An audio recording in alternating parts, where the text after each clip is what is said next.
Hi, this is Felipe Osorio and welcome to Second Earth Alternative. So as many of you know, this channel has not been authorized to be monetized by YouTube. So it's been a struggle for many creators. I've talked to other channel holders that have similar types of subscriber base that I do, and they're also not getting monetized. But we can't stop the channels. You know, I don't want to slow down the channel, so I'm gonna start updating this channel with more videos that are just a little bit less graphic intensive, but still have a lot of content, a lot of material to talk about. And today what I wanted to talk about was kind of give you guys a sense of how this channel started and what does Second Earth really mean? You know, what does this term signify for this channel and for its viewers? If you project a reality, you can talk about the subjective or the objective reality, and all of us have kind of like this ability to manifest reality in our minds. So trying to separate what is physical, what is subjective, what is objective, and what is mental, I just wanted to talk about the concept of paradigm. So Second Earth is supposed to be a second paradigm for this planet. A paradigm where people know when they wake up that we are not alone. A paradigm where people can actually enhance their capabilities by information, you know, where their technologies are up to date, where people are trusting each other in a planet with high technology. Because when we do have a high level of technology, right, one or two things has to happen. Either they have to enslave us, or they have to trust us, because the higher our technologies get, the more power the individual gets. And so I've always had this feeling that this planet is almost chained in a way that we don't have all the information, we don't have all the capabilities of essentially being the best that we can as a social unit, because there's so many individuals with power that have essentially sequestered information and kept us in the dark about developments, technologies, and things that to them they might see as a threat, but for us, especially with poverty and other social issues, that these are things that are necessary. So Second Earth is a way to provide the viewers information that normally would not be out in the public, but because it's my opinion, you have to consider this as an op-ed channel, but it still doesn't take away from the concept that I'm trying to deliver the best information I can to the best of my knowledge. And there's no biases, there's no monetary biases. And so YouTube, now that they're sucking to their corporate friends, their corporate thumbs, I'm sorry, screw you. like we're really trying to make a difference here, and YouTube, you guys can play your little ad games or whatever, or you can play your little sinister, you know, 1984 Brave New World, let's censor every information game, but you know, it's not gonna stop this channel. And it's not going to stop other ufology channels and other channels that are dedicated to deliver what is truthful to the audience. So this brings up an interesting topic that I want to talk about, and that was the idea of ufology. Something that I never quite understood about this topic, and which has actually been bothering me a little bit, is this idea that for a long time we've had all these scientists, all these skeptics, all these hard-headed, minded individuals who've been telling us that UFOs are not real, okay?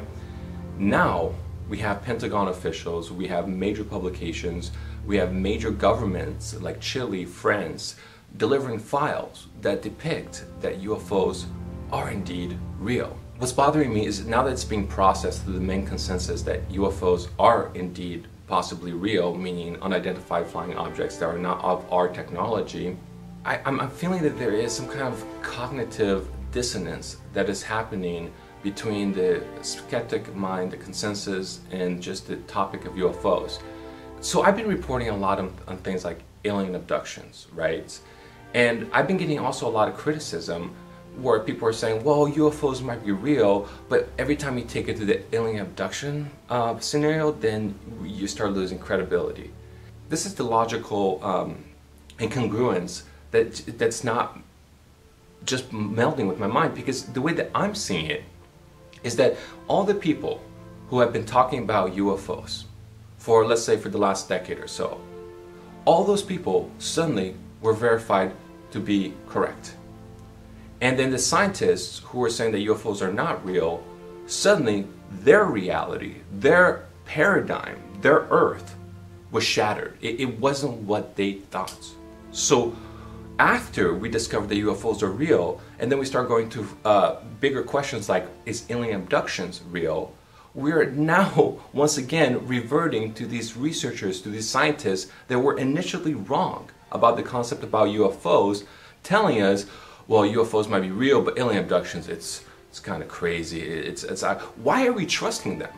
Why are we trusting the scientists when they were wrong from the beginning? That's the logical incongruence that I don't understand. The people who were correct were the ones who said that UFOs are real, meaning either they saw a UFO, they saw credible evidence, they saw possibly military documents that could not be messed with. Those type of evidence, that should be looked into, not dismissed. So now that we realize that UFOs are real, we're dismissing all the UFOlogists. And to be frank with you, my opinion is that alien abductions is as real as the airplanes that fly above our heads. Because if we can say that UFOs are as real as the airplanes that fly above our heads, well, alien abduction is you can't talk about UFOs without talking about alien abduction. Those two phenomenon are intimately tied. And I think it's very important for all the skeptics, all the scientific-headed people, the people who have never looked at the research regarding the ufology, that you understand that alien abductions in these deeper, even talking about the idea of ancient aliens, that aliens might have created us, the marriage of those ideas are very, very strong. The bond, the correlations that these two fields have tied together, they can't be separated. You can't say UFOs are real, but alien abductions are not. I mean, one example is much of the UFO evidence that I've personally garnered myself have come from alien abductions, alien abduction victims, people who are in proximity to these beings that are possibly visiting Earth. This is where the evidence is coming from. So, you know, it's not like every single alien abduction victim or every single person who's claiming in some kind of alien abduction is going to be creating all these elaborate hoaxes that require heavy computer generated graphics and warp tracking and all that stuff. No. That's not what's happening here. What's happening is there's these people who are claiming that they're being abducted by aliens, and they also happen to have amazing evidence. There is one other case that I wanted to talk to you guys about, and he has honestly probably one of the best videos that I've ever seen. I just haven't shown it because I haven't gotten his story 100% straight, and I'm not 100% certain how much of his story is legitimately how he experienced. I mean, it has to be legitimately how he experienced because of how he talks about it. To me, as a psychology major, it's obvious that he really believes this. He wasn't lying. But I just don't know if his memory is real. And I don't know if these military contacts that essentially had, because his abduction case is extended not just with UFOs, but also with military individuals. And it made me wonder, are these military individuals screening his memory, making his memory change, which makes me have a difficult time showcasing his evidence until I get his story 100% straight. So, talking about military interference and ETs, there is some really important information that I just wanted to show you guys. One of the abduction victims who I've been in contact for a long time, he actually forwarded this Lyndon Moulton Howe information about alien agenda.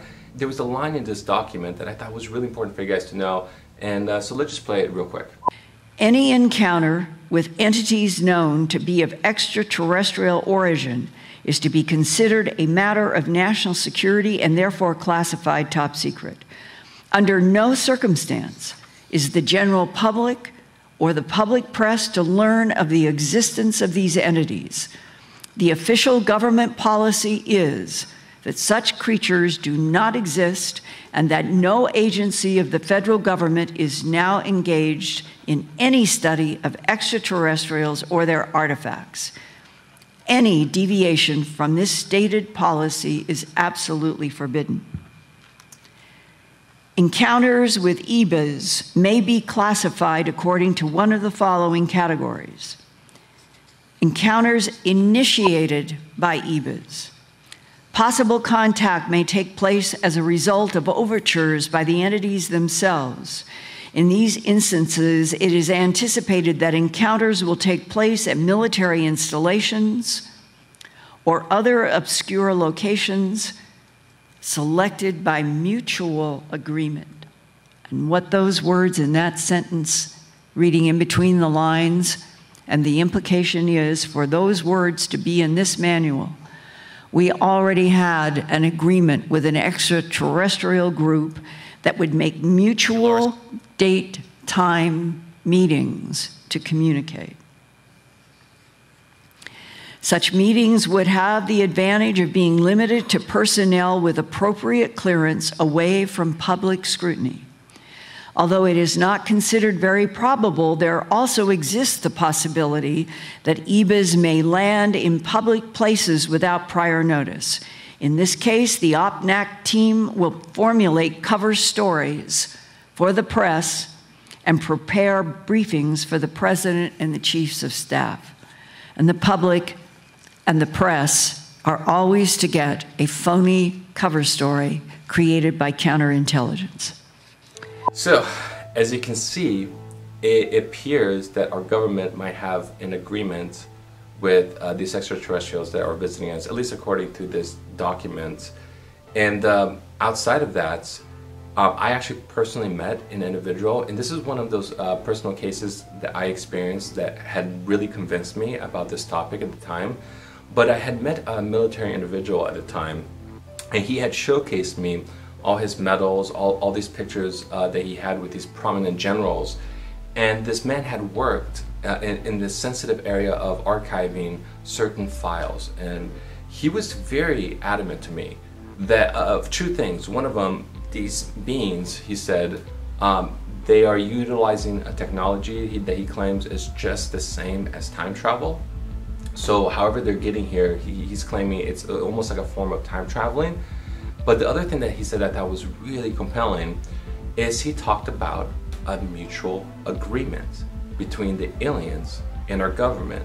And what he had told me is that the Greys had essentially made a deal with our governments, you know, and we're talking about like decades and decades, like I think it was like in the 60s that he was describing, that we do not mess with them. We do not shoot them down. If they want to abduct us, they can.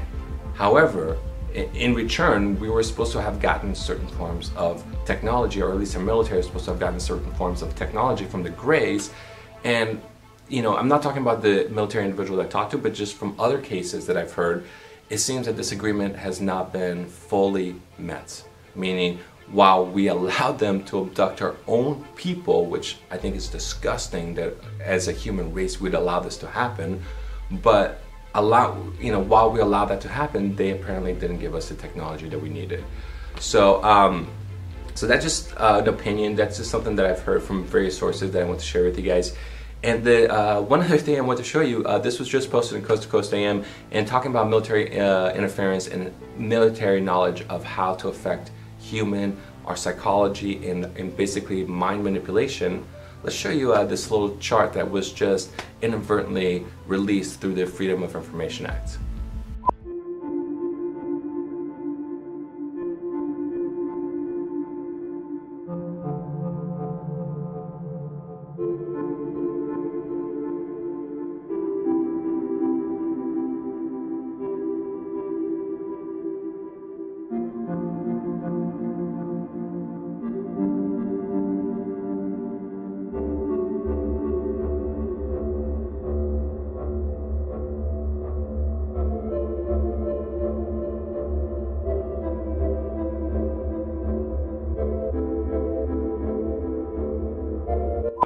I have to be honest with you, that is quite possibly one of the most disturbing charts I've ever seen. But maybe we can save that for a different episode. I think I've talked enough in this episode. So, you know, it's a little bit different style that we got here. But once again, I do appreciate you guys sticking through it. That is it for today. So thanks for joining me, guys. This is Felipe Osorio, signing out.